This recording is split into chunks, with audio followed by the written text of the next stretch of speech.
over. Columbia, Houston, we're standing by, over.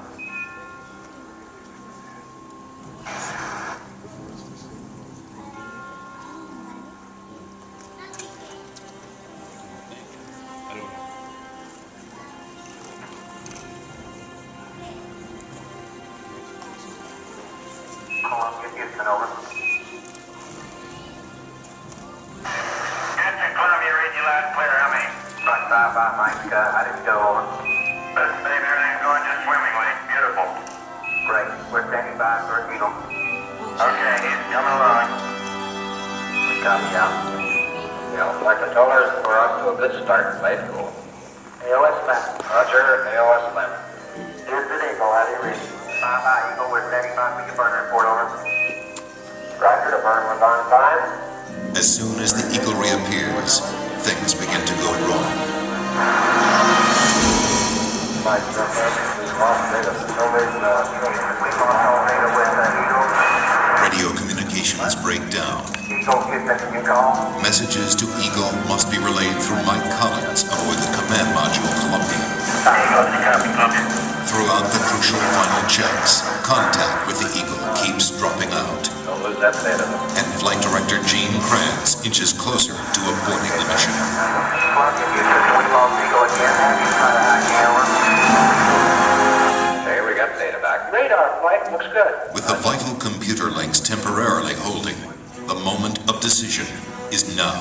Okay, all flight controllers, don't go for landing. Retro. Go. Fido. Go. Guide. Go. Control. Go. Telcom. Go. GSC. Go. Econ. Go. Surgeon. Go. Capcom, we're go for landing. Eagle, Houston, you're go for landing, over. Roger, understand. Go for landing. 1, 0.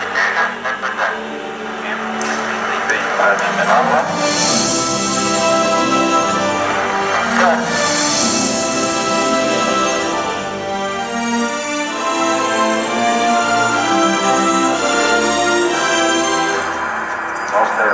Hurtling toward the moon at 3,800 miles per hour, Neil Armstrong notices his checkpoints are all appearing too soon. Okay, we went by 3 minutes late early. This means a serious navigation error. You think you're a little bit long downrange? At these speeds, 3 seconds long means missing the safe landing zone by 3 miles. Eagle, Houston, we got data dropout. Still looking good. Suddenly, the computer starts firing the maneuvering thrusters, jolting the ship back and forth. This has happened in simulations, but never this much, never this violent. The smooth descent is becoming a bumpy ride. Before that is fixed, Program alarm. a problem with the onboard computer. 1202, 1202 alarm. The astronauts have rehearsed for thousands of possible malfunctions, but not this one. It had been considered too unlikely. Seconds seem like hours as everyone struggles to remember the meaning of a 1202 program alarm. The deadline to safely abort is vanishing fast. So there's a reading on the 1202 program alarm. 1202 means the Eagle's onboard computer is overloading. This means Houston is blind, unable to make navigation corrections or interpret the data coming from Eagle's computer. Armstrong and Aldrin are on their own. Mission Control decides they can go ahead We're going that flight. We're going that way. if the data link doesn't fail again. Roger, we're going that alarm. 1,000 feet, and Neil Armstrong can see that the computer is proposing to put them down in a dangerous place. That landing site is full of boulders. If they land there, they will never take off again. Okay, we're going. At 350 feet, Armstrong ignores his computer navigation and veers away from the rocky landing site with no time to explain to Mission Control. Okay, all flight controllers, and cut. In Mission Control, everybody is stunned. At 300 feet, the Eagle has left its flight plan and taken off at full speed across the face of the moon. Eagle, Houston, is C-2 fuel. Monitor, over. 90 seconds of fuel remaining. Now less than 200 feet, and the Eagle is too low to safely abort back into orbit. They call this part of the flight plan Dead Man's Curve. No level? No level. All that's left for Mission Control is to read off the fuel remaining in seconds. 60 seconds. 60 seconds. The entire moon landing has come down to 2 men and 1 minute.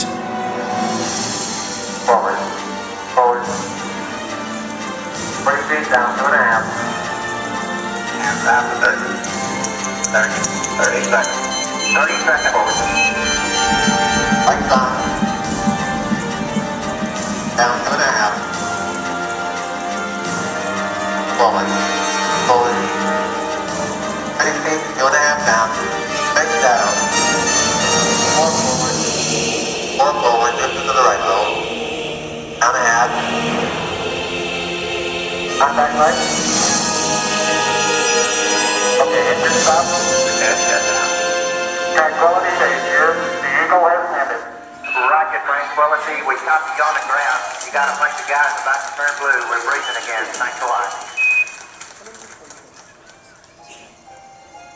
A short time later, history is made again. Okay, Neil, we can see you coming down the ladder now.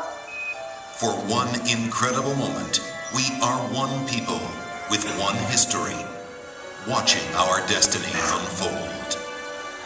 It's one small step for man, one giant leap for mankind.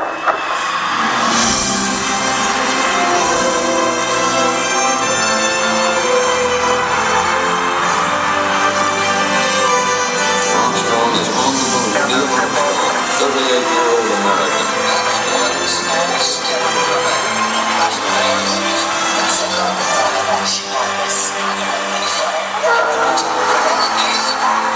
It was a moment shared by an entire world. Here, man, from the planet Earth, first set foot upon the moon.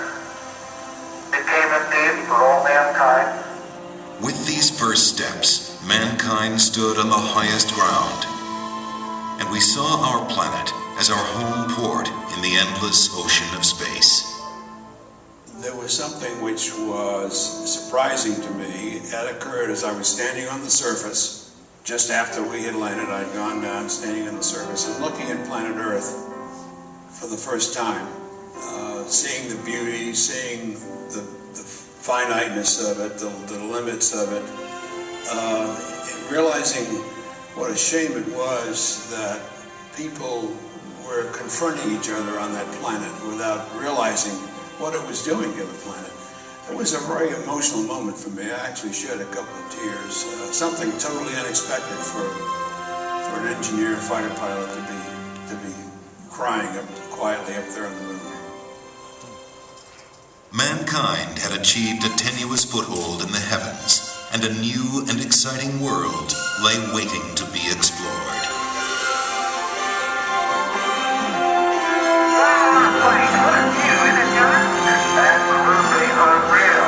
The first mission had stayed for only 1 day, but over the next 3.5 years, 5 more Apollo missions visited the moon, and with each one, we stayed longer, roamed further, and discovered more.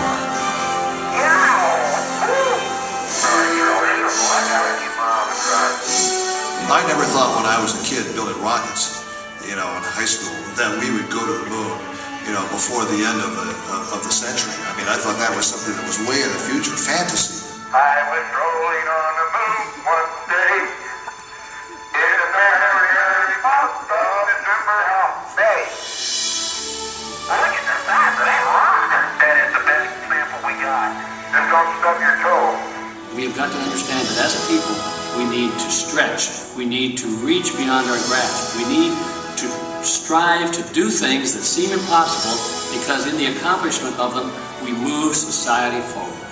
Boy, isn't the beauty of this place is just absolutely incredible. One of the astronauts has said those hills that we climbed give our children and grandchildren a different perspective, that they see the mountains that we couldn't see. And so what we considered impossible, they're dreaming about. 3, 2, 1. What a ride, what a ride.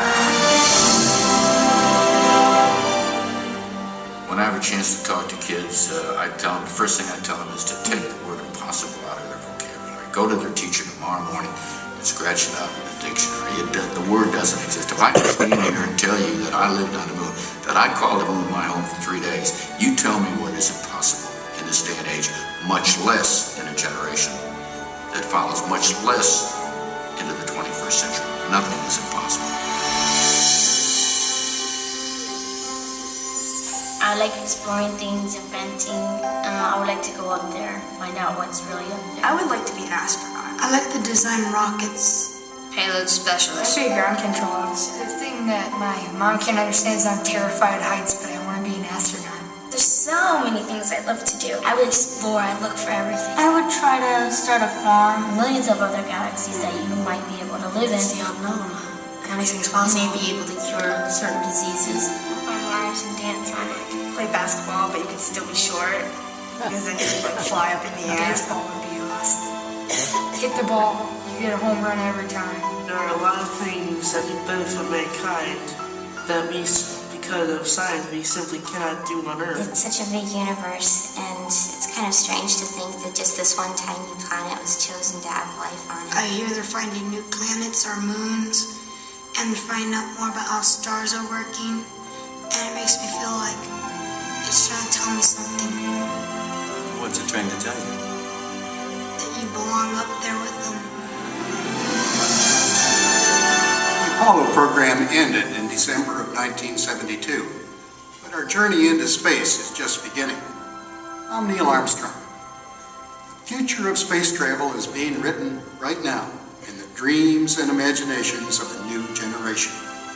Perhaps that's the greatest legacy of Apollo.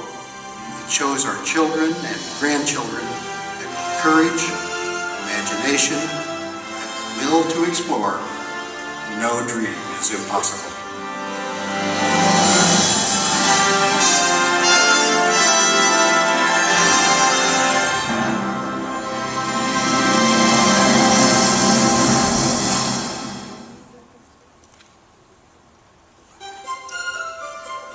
Please watch your step as you